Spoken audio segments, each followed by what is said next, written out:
வணக்கம் நேர்களே, மீண்டும் உங்கள் அனைவரையும் மற்றொரு நிகழ்ச்சியில் சந்திப்பதில் மிக்க மகிழ்ச்சி அடைகின்றோம்.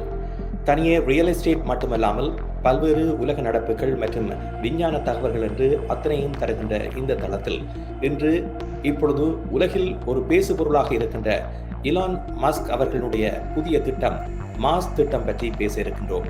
இந்த திட்டம் மனிதர்களுக்கான திட்டமா அல்லது இலான் மஸ்குக்கானதா? இது குறித்து நாங்கள் இன்றைய நிகழ்ச்சியில் பேச இருக்கின்றோம். இப்பொழுது என்னோடு சக ரியல்டர் முரளி மகா இணைந்திருக்கிறார். அவரை சந்திப்போம். வணக்கம் முரளி. வணக்கம் ராம். ஆமாம், சொல்லல, நாங்களும் 2050ஆம் ஆண்டுக்கான அட்வர்டைஸ்மெண்ட் போடலாம் போடாது. ஆமாம், மாசில் எலான் மஸ்கின் டவர் விற்பனை. ஆமாம். எலான் மஸ்கின் டவரில் யூனிட் ஒன்றின் விலை என்று நாங்கள் இங்கேயும் விளம்பரம் செய்யக்கூடிய ஒரு நிலை ஏற்பட போகிறது. அது வெகு தொலைவில் இல்லை என்று பல தகவல்களும் தெரிவிக்கின்றன. அதற்கு வலு சேர்க்கும் வகையில் டொனால்ட் ட்ரம்ப் அவர்களும் எலான் மஸ்க் எங்கு செல்கின்றாரோ அவர் பின்னே இவரும், இவர் பின்னே அவரும் செல்வதையும் பார்க்கக்கூடியதாக இருக்கின்றது. ஆகவே திட்டம் என்பது கைகூடக்கூடிய வாய்ப்புகள் மிக பிரகாசமாக தென்படுகின்றன. ஆமா, எலான் மஸ்க் ஒரு அம்பிஷியஸ் பர்சன். அவர் ஒரு சூழலியலாளரா என்று சொன்னால் என்ன பொறுத்தவரையில் உண்மையில் இல்லை. அவர் சூழலை பற்றி கவலைப்படாதவராகத்தான் தோன்றுகிறார். அடிக்கடி சொல்லிக் கொள்வார். அவரோடு சேர்ந்து இருக்கின்ற டொனால்ட் ட்ரம்பும் ஒரு உதாரணம். அண்மையில் இந்த பருவநிலை மாற்றம் தொடர்பாக பல நாடுகளும் ஒன்றிணைந்து கைச்சாத்திட்ட அந்த விடயத்திலேயே அவர் கைகோக்காமல் இப்பொழுது விலகி நிற்பது என்பது நிச்சயமாக என்ன சாதனைகளை செய்தாலும் ஏன் இவர் இதிலிருந்து விலகி செல்லுகின்றார் என்ற கேள்விகளை சூழலியலாளர்கள் மத்தியில் ஏற்படுத்தி இருக்கிறது. நிச்சயமா அவர் அந்த பாரிஸ் ஒப்பந்தத்திலிருந்து வெளியேறி விட்டார்கள். அது ஒரு மிக முக்கியமான ஒப்பந்தம் ஆகும். குறைந்தபட்சம் 1.5 டிகிரியை கொண்டுள்ள வச்சிருந்தா தான் பூமி வெப்பமடையாமல் தடுக்கலாம். அவளுக்கு அந்த அக்கறை இல்லதான் தெரிகிறது. ஆனால் மாஸ்கான திட்டமே அதற்காகத்தான் என்று கூறுகிறார்களே. அப்படி இருக்கும் பொழுது இவ்வாறான ஒரு நிலையில் அமெரிக்கா பின்வாங்குவது என்பது ஒரு பாரிய சூழலியல் பிரச்சனையை உருவாக்கக்கூடிய ஒரு விடயத்துக்கு அவர்கள் உறுதுணையாக இருக்கிறார்கள் என்பதை வெளிக்காட்டும் முகமாக இருக்கின்றது. அதுதான் நாங்கள் இன்று அந்த தலைப்பை எடுத்திருக்கின்றோம் என்றால், இது மனிதர்களுக்கான ஒரு நன்மை பயக்கின்ற திட்டமாக அவர் கருத்தில் கொண்டு செய்கின்றாரா அல்லது இது தன்னை வளர்க்கின்ற ஒரு திட்டமா என்ற ஒரு கேள்வி இயல்பாகவே எழக்கூடிய ஒன்றாக இருக்கிறது. நிச்சயமா எனக்கு வைரமுத்துவோட ஒரு கவிதை ஒன்று பிடிக்கும். அவரே நான் நினைக்கிறேன் ஏதோ ஒரு கேட்ட பொழுது அவர் சொன்னார், தமிழ்நாட்டுடைய மக்கள் நிலைமை என்ன மாதிரி இருக்கிற பொழுதுதான் சொன்னார், பட்டு வேட்டி கனவில் இருந்த பொழுது கட்டிய கோணமும் களவாடப்பட்டது என்ற. எனக்கு எப்பவுமே 2 ஒன்று இருக்கும் அந்த மனதிலே. அதாவது நாங்கள் மாஸ்க் போறதை பற்றி யோசிச்சு கொண்டிருக்கும் பொழுது இங்கே பூமி 2ஆக உடைந்து பெரிய பிரச்சனை வரப்போது தோன்றுகிறது. எங்களுடைய ஆம்பிஷியஸ் பிளான் சில வேளைகள் மனித இனம் தப்புவதற்கான வாய்ப்பும் இருக்கலாம், எங்களுக்கு தெரியாது. ஆனால் இது ஒரு மிக எக்ஸ்பென்சிவான அரசாங்கமும் பிரைவேட் செக்டரும் செய்கின்ற திட்டமாக, $66 trillion இனிஷியலாக தேவைப்படுகிற ஒரு திட்டமாக எல்லாம் சொல்லியிருந்தார். இந்த எலான் மஸ்க் ஏன் செவ்வாய் கிரகத்தை தன்னுடைய தெரிவாக வைத்திருக்கின்றார் என்பதற்கு பல விடயங்களை குறிப்பிடுகிறார்கள். அதில் மிக முக்கியமாக பூமிக்கு மிக அருகில் இருக்கின்ற கோளாக செவ்வாய் இருக்கின்றது. அத்தோடு மனிதர்கள் வாழக்கூடிய பல சமிக்கைகளை இந்த கோள் காட்டியிருக்கின்றது. நிலத்தடி நீர் இருக்கக்கூடிய வாய்ப்புகள் இருப்பதாக கூறுகிறார்கள். அதே போன்று அங்கே இருக்கின்ற வாயுக்கள் மக்களுக்கு உயிர் வாழக்கூடிய, அதே நேரத்தில் தொடர்ந்து பயிர்ச்செய்கை அல்லது செடிகளை வளர்க்கக்கூடிய இடமாக இருக்கக்கூடிய சாத்தியங்கள் இருப்பதாக எல்லாம் ஆய்வின் மூலமாக கண்டறியப்பட்டிருக்கின்றது. ஆகவே எதிர்காலத்தில் ஒரு நீண்ட நோக்கில் பார்க்கும் பொழுது மனிதர்களை அங்கே அனுப்பி அங்கு மனிதர்கள் இனப்பெருக்கத்தின் மூலமாக தாங்களே அங்கே புதிய குடித்திட்டங்களின் ஊடாக தங்களை வளப்படுத்தக்கூடிய ஒரு அடித்தளத்தை எலான் மஸ்கின் ஊடாக செய்வதுதான் இதனுடைய நோக்கமாக இருக்கின்றது. அதன் மூலமாக எலான் மஸ்க் கொண்டு வர இருக்கின்ற திட்டங்கள் மேலும் வியாபிக்கக்கூடிய வழிவகைகளை செய்யக்கூடிய ஒரு வாய்ப்பும் ஏற்படும் என்று நம்பப்படுகின்றது. நிச்சயமா அவர் 2028ஆம் ஆண்டு 29ஆம் ஆண்டு ஆரம்ப பகுதியில் அவர்கள் முதல்ல அந்த அடிக்கடி பார்த்திருப்பீர்கள், உங்களுக்கு வேற இந்த ஸ்டார்ஷிப் வந்து டெஸ்ட் பண்ணுகிறார், மேலே போகிறது கீழே வருகிறது. நான் அதை பார்த்து விட்டு மனதுக்குள் யோசிக்கிற விஷயம், இதில் கடலுக்குள்ளே விழுத்துகிறார்கள், எவ்வளவு என்வரான்மெண்டல் எஃபெக்ட் போது, எத்தனை மீன்ஸ் ஆக போது, இந்த ரேடியேஷன் எவ்வளவு வரப்போகுதுன்றெல்லாம் நான் யோசிக்கிறேன். ஆனால் அவர்கள் அதற்கு சொல்லுகின்ற ஒரே ஒரு உதாரணம் என்னவென்றால், இது மீள் பயன்படுத்தத்தக்க ராக்கெட்டுகள், ஆகவே அதனால் எந்தவித பாதிப்பும் ஏற்படாது போன்ற ஒரு பிரமையை மக்களுக்கு காட்டிக் கொள்கிறார்கள். ஆனால் அது பொருட்செலவை குறைக்கக்கூடிய ஒரு வகையை தான் கூடுதலாக அவர்களுக்கு பயன் தரக்கூடிய ஒன்றாக இருக்க போகிறது. நிச்சயமா அது என்வரான்மெண்டலுக்கு உங்களுக்கு பாதிப்பு இல்லை என்றல்ல, அவர்கள் தங்களுடைய பொருட்செலவை குறைக்கிறார்கள். அது தான் இப்ப டெஸ்லா காரை எடுத்து பார்த்தால் கூட அது என்வரன்மெண்டல் எஃபெக்ட் சொல்லி அதை விளம்பரப்படுத்தினாலும் மிக முக்கியமான நோக்கம் என்னென்றால் அது வந்து செலவு குறைந்தது, அரசாங்கத்து செயற்பாடுகளும் குறைந்தது. அவ்வாறே அதுக்கான பேட்டரிக்கான உற்பத்திக்கு நிறைய அளவு இடங்களை கிண்ட வேண்டியிருக்கு. ஸோ எனவே அது அல்ல திட்டம். அப்ப மாஸ் போறதுக்கான பிளான் இல்லைன்னு சொல்லுறாங்க என்றால் இந்த ஸ்டார்ஷிப்பை கொண்டே மேலே வச்சுட்டு ஒரேடியாக என்றால் நான் ரெண்டு வருடங்களுக்கு ஒரு முறைதான் எங்களுக்கு பூமிக்கு கிட்டவாக மாஸ் வரும். அப்போதான் நாங்கள் அங்க போய் லேண்ட் பண்ணக்கூடியதாக இருக்கும். 2 வருட பயணம். அப்ப நாங்கள் முதலே தயார்படுத்தி ரெடியாக இன்னொன்று 2 சுத்தி ஒரு கதை நாங்க போய் சேரலாம். அப்ப முதல் திட்டத்தை 2028ஆம் ஆண்டு அனுப்ப நினைக்கிறார் எலான். அங்க போய் இறங்கியவுடன் முதலாவது அவருக்கே நம்பிக்கையிலே அது வெற்றி அளிக்கும் என்று முதலாவது நம்பிக்கை இல்லாத சொல்லுகிறார். அங்க இறங்கி விட்டு அங்கே ஒரு சின்ன ஒரு நகரத்தை உருவாக்குவதை அவர் திட்டம். நாங்கள் கதைத்துக் கொண்டிருந்ததை சொல்லலாம் மக்களுக்கு. என்றால் அவருடைய திட்டங்களை பார்க்கும் பொழுது அவர் மனிதகுலத்துக்கு உதவி செய்வதற்கு போவதாக தெரியவில்லை. அவர் தன்னுடைய எல்லா வகையான கம்பெனிஸையும் அதுக்கு யூஸ் பண்றதாக தெரிகிறது. அவரை கேட்ட பொழுது அவர் சொன்னார். ஆகவே தன்னுக்குள்ளே வைத்துக்கொண்டு அத்தனை விடயங்களை தன் கட்டுப்பாட்டில் ஒரு மொனோபொலியாக செயற்படுவது, ஒரு சர்வாதிகாரியாக எதிர்வரும் காலத்தில் இருப்பதற்கான ஒரு அடித்தளத்தை அவர் இடுகிறார். அதன் மூலமாக அவர் ஒரு உலகின் ஒரு ஜாம்பவானாக இப்பொழுதே திகழ்ந்தாலும் கூட அனைத்து விடயங்களிலும் அவர் சார்ந்தே இருக்க வேண்டும் என்ற ஒரு நிலை ஏற்படும். அப்படி அது வெற்றி அளித்தார். ட்ரம்பினுடைய தம்பி என்று சொல்லுவோம். ட்ரம்ப் அமெரிக்காவை தன் சார்பாக மாற்றினார். இவர் மாசு தனது சார்பாக மாற்ற யோசிக்கிறார்கள் நினைப்போம். தான் அவர்கள் ஏற்படுகிறார்கள். எனவே இதை வந்து அனுப்பியவுடன் அங்கிருக்கிற சிக்கல்கள் கணக்கு எதிர்கொள்ள போகிறார்கள். அங்கே வந்து பார்த்தால் அவரை கேட்ட பொழுது அண்மையிலான ஒரு இன்டர்வியூ கேட்ட பொழுது முதலாவது ஷிப்மெண்டில் என்ன போக போகுதுன்னு கேட்கிறார். அப்ப அவர் சொல்லுகிறார் தன்னுடைய முதலாவது சைபர் ட்ரக்கையும் ப்ரீமஸ் என்கின்ற ரோபோட்டிக் ரிசர்ச்சையும் அனுப்ப போகிறேன். அப்புறம் உடனே யோசிச்சு பார்த்தா இவர்கள் எல்லாரும் பார்த்தா தங்களோட கம்பெனியை ப்ரமோட் பண்றதா தெரியுதே தவிர பர்பஸே தெரியவில்லை. எனவே அங்க இருக்கிற இங்க இருக்கிற கம்பெனிஸை வந்து அதுக்கு ஒரு சிங்க்ரனைஸ் பண்ற மாதிரி தான் திட்டமிடுகிறார்.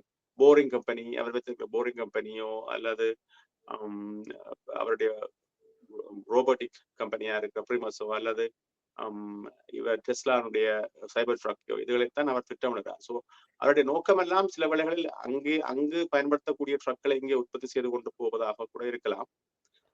எனவே அவருடைய அம்பிஷியஸ் பிளான் 2050 நிறைவேறும் என்று அவர் 2050 1 மில்லியன் பீப்புளை கொண்டு நிறைவேற்ற திட்டமிடுகிறார். அப்படி 1 மில்லியன் பீப்புளை கொண்டு வருவதாக இருந்தால் கிட்டத்தட்ட ஆயிரக்கணக்கான ஸ்டார்ஷிப்ஸில் போய் சேர வேண்டும். அது எவ்வளவு சாத்தியம் என்று தெரியவில்லை. அதே நேரத்தில் அவருடைய இந்த ஸ்டார்ஷிப்பில் இருக்கின்ற மிக முக்கியமாக ஆரம்பத்திலேயே அது வடிவமைக்கப்பட்ட பொழுது கூடுதலான பொருட்களை நகர்த்தக்கூடிய வல்லமையை கொண்ட ஷிப்களாக அவை இருக்க வேண்டும் என்பதில் அவர் கவனமாக இருந்திருக்கின்றார். காரணம், செவ்வாயில் ஒன்றுமே இல்லாத நிலையில் அனைத்துமே பூமியிலிருந்து கொண்டு செல்ல வேண்டிய ஒரு நிலை இருக்கின்றது. ஆகவே ட்ரில்லியன் டன் கணக்கான பொருட்கள் அங்கே கொண்டு செல்லப்பட வேண்டிய நிலையில் இருக்கிறது. அதற்கு இந்த ஸ்டார்ஷிப் தான் உதவ போகின்றது. அதே நேரத்தில் ஒட்டுமொத்தமாக இந்த துறையை வளர்த்தெடுப்பதானால் கூடுதலான மக்கள் அங்கே செல்ல வேண்டிய ஒரு நிலையும் இருக்கின்றது.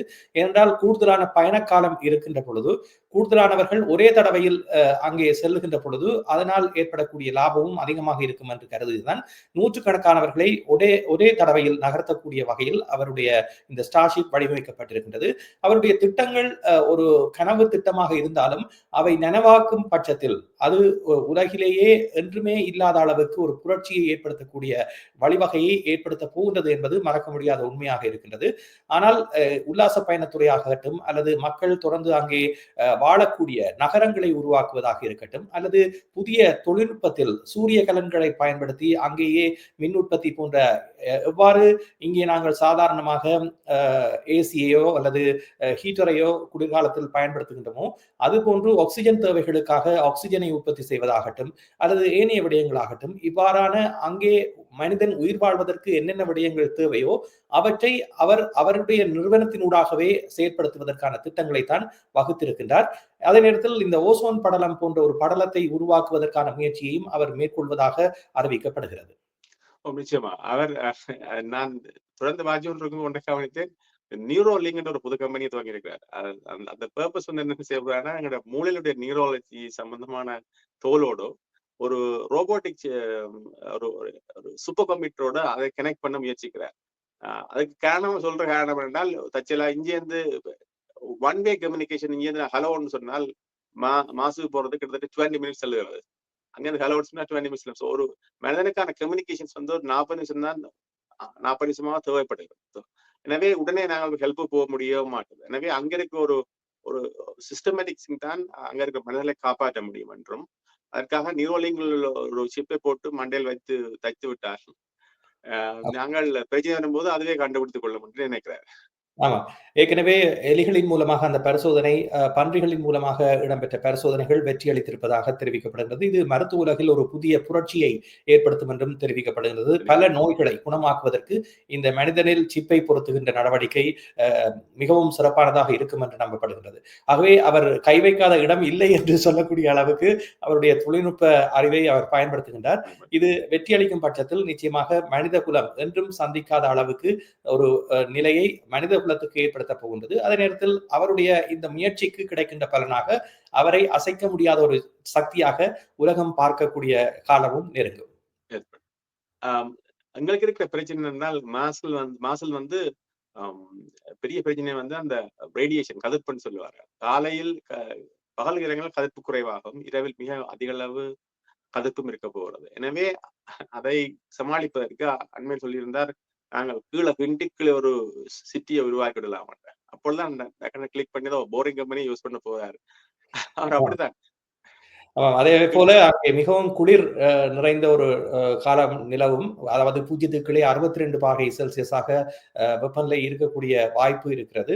ஆகவே அதற்கு ஏற்ற நடைமுறைகளையும் செய்ய வேண்டும் என்றும், குறிப்பாக பூமியில் இருந்து செல்லுகின்ற பொருட்களில் விட்டமின் சி குடிசைகள் அதிகமாக தேவைப்படும் என்றும் தெரிவிக்கப்பட்டிருக்கின்றது. குறிப்பாக இந்த எலும்பு சம்பந்தமான நோய்கள் ஏற்படக்கூடிய, தசை சம்பந்தமான நோய்கள் ஏற்படக்கூடிய அதிக ஆபத்துக்கள் இருப்பதாகவும் தெரிவிக்கப்படுகிறது. எப்படி இதனை நம்பி செல்வார்கள் என்று பலரும் யோசிக்கின்ற பொழுது அவரே கூறுகிறார், இதனை செயற்படுத்துவதற்கு முன்னர் பல இறப்புகளை நாங்கள் சந்திக்கக்கூடிய வாய்ப்புகளும் இருக்கின்றன. ஆகவே ஒன்றை இழந்துதான் இன்னொன்றை பெற வேண்டும் என்ற இலக்கணத்திற்கு அமைய அவருடைய இந்த கொள்கையும் இருக்கிறது. ஆகவே அவர் இதனுடைய நன்மை தீமைகளை வெளிப்படையாக பேசுவராகவும் இருக்கின்றார். ஆனால் ஒரு நேர்காணலில் உங்களை நாங்கள் நம்பலாமா என்று கேட்டதற்கு அவர் தன்னுடைய ட்ராக் ரெக்கார்டை பார்க்குமாறு கூறியிருக்கின்றார். தான் செய்கின்ற விடயங்கள் அத்தனையும் முழுமையாக நீங்கள் நம்ப வேண்டிய அவசியம் இல்லை, ஆனால் தன்னுடைய சேவைகள் அத்தனையும் நம்ப தகுந்த வாய்ந்தவாக இதுவரை காலமும் இருந்திருக்கின்றது. இதே போன்ற ஒரு நிலையில் தான் இந்த செவ்வாயினுடைய பயணமும் அமையும் என்ற ஒரு கருத்தை முன்வைத்திருக்கின்றார்.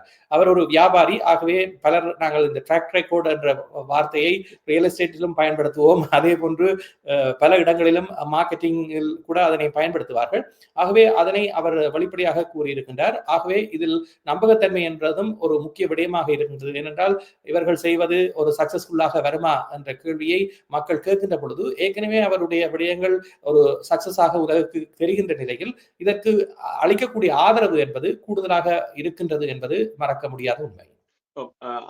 அதே வேளை அவர் கேட்ட பொழுது சொன்னார், எப்படி மிக என்றால் செவ்வாயை சூடாக்க வேண்டிய கட்டாயத்தில் இருக்கிறோம் என்றால் மிக குளிர். அப்ப எப்படி சூடாக்கலாம் என்ற பொழுது அணுவடிப்பு தான் இலகுவான சூடாக்கல் முயற்சி. சோ நிறைய அணுவடிப்புகளை ஏற்படுத்தினூடாக அந்த CO2 போன்ற வாயுக்களை வளிமண்டலத்தில் ரிலீஸ் பண்ணனூடாக வளிமண்டலத்துக்கு உள்ளே வருகிற கருப்புகளை அப்படியே உள்நிறுத்தி வைப்பதனூடாக பொதுவான செவ்வாயினுடைய வெப்பநிலையை கூட்டலாம் என்று. கூட்டினால் நீண்ட காலத்துக்கு பிறகு அவர் சொல்லுகிறார், இத்தனை ஆண்டுகளுக்கு பிறகு செவ்வாய் தானாகவே இயங்க ஆரம்பிக்கும். இங்கிருந்த தேவையில்லை, நாங்கள் போக வேண்டிய தேவையோ அல்ல உதவி செய்ய வேண்டிய தேவையோ வராமல் அதை உருவாக்கலாம், நீர் உருவாகும். அங்க நீர் வெடிப்புகளை நீர்நிலைகளை வெடிப்பதனோட நீரை உருவாக்கலாம் அப்படின்னு சொல்லுகிறார்.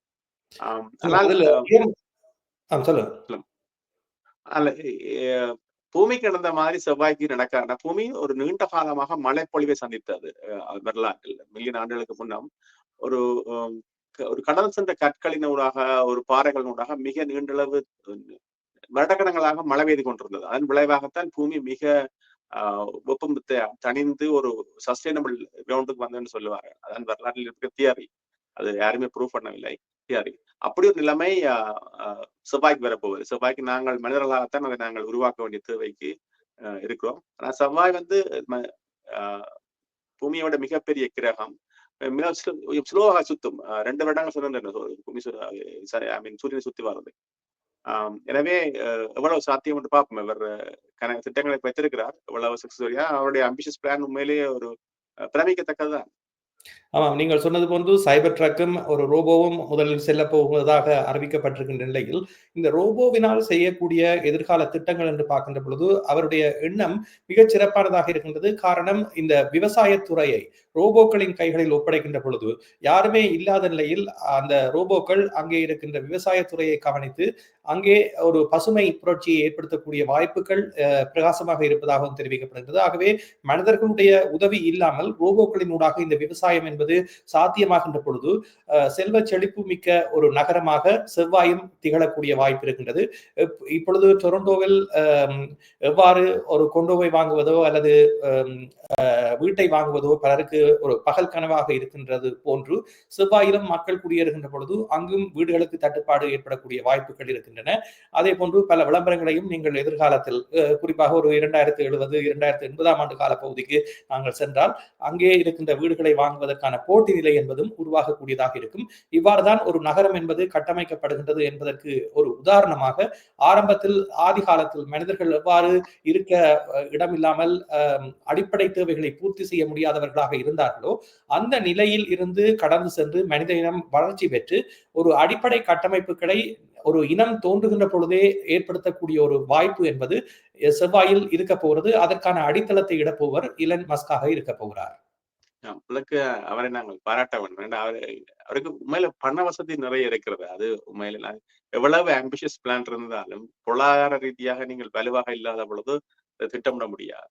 அதே நேரத்தில் இவ்வாறானவர்கள் ஒரு பணம் இல்லாதவர்கள் இவ்வாறான கருத்துக்களை கூறி நாங்கள் பல இடங்களில் பார்த்திருக்கின்றோம். பலர் இதுவாரியான கற்பனை விடயங்களை சொல்வார்கள். ஆகவே இவ்வாறான கதைகளை கூறுபவர்களை நாங்கள் வேறு மாதிரி தான் பார்ப்போம்.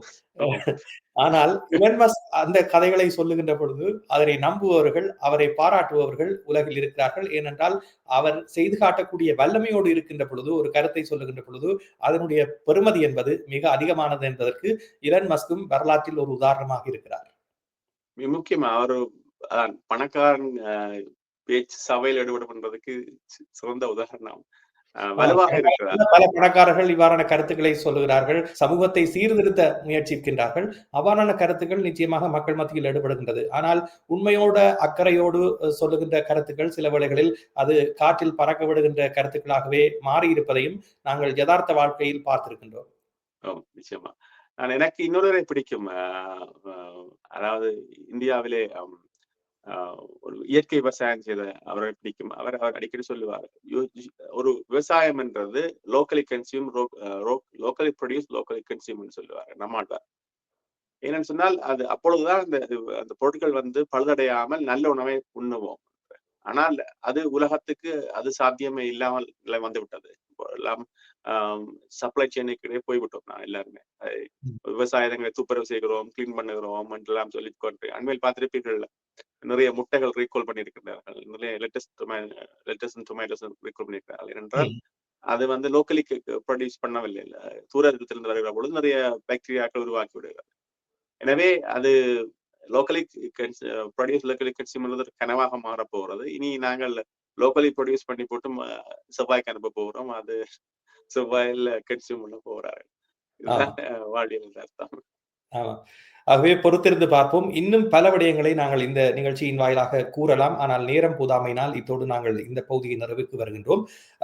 குறிப்பாக இலன் மஸ்கினுடைய இவ்வாறான திட்டங்கள் பல இருக்கின்றன. நாங்கள் அவ்வப்போது அது குறித்த விடயங்களையும் உங்களோடு பகிர்ந்து கொள்ள இருக்கின்றோம். நிகழ்ச்சியில் கலந்து கொண்ட உங்களுக்கு முரளி நன்றி. அதே நேரத்தில் பார்த்துக் கொண்டிருப்பவர்களுக்கும் நன்றி. எமது சேனலை நீங்கள் சப்ஸ்கிரைப் பண்ணாவிட்டால் சப்ஸ்கிரைப் பண்ணி வைத்துக் கொண்டீர்கள். உடனுக்குடன் நாங்கள் வழங்குகின்ற தகவல்களை நீங்கள் அறிந்து கொள்ளக்கூடியதாக இருக்கும். நீங்களும் உங்களுடைய கருத்துக்களை தெரிவிக்கலாம். உங்களுடைய கருத்துக்கள் வரவேற்கப்படுகின்றன. நன்றி நேயர்களே.